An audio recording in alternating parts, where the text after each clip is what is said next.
আসসালামু আলাইকুম এভরিওয়ান, কেমন আছেন সবাই? আশা করি সবাই ভালো আছেন। আলহামদুলিল্লাহ, আমিও ভালো আছি আপনাদের দোয়ায়। তো আজকে পুঁই শাক নিয়ে একটু কথা বলি। পুঁই শাক কিন্তু বেশ পরিচিত একটি শাক এবং অনেক বিখ্যাত একটি শাক। অনেকেই পুঁই শাক পছন্দ করেন এবং অনেকেই করেন না।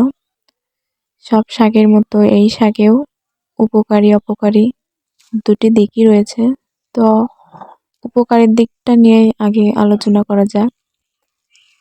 পুঁই শাক কিন্তু শিশুদের জন্য অনেক উপকারী, কারণ পুঁই শাক হচ্ছে বুদ্ধি বিকাশে সহায়তা করে এবং শিশুর শরীর বৃদ্ধির কাজেও কিন্তু পুঁই শাক গুরুত্বপূর্ণ ভূমিকা রাখে।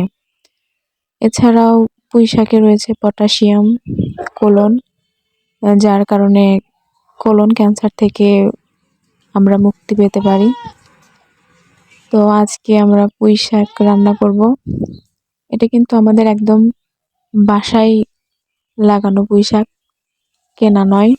তো বুঝতেই পারছেন, প্রচুর পরিমাণে শাক আমরা এখান থেকে সংগ্রহ করতে পারি এবং এই শাকটির গুণ কিন্তু একটু বেশি, কারণ এখানে কোনো রাসায়নিক কীটনাশক ব্যবহার করা হয়নি। একদম ন্যাচারাল সার, যাকে বলে জৈব সার বা ভার্মি কম্পোস্ট, আমরা এটি ব্যবহার করেছি।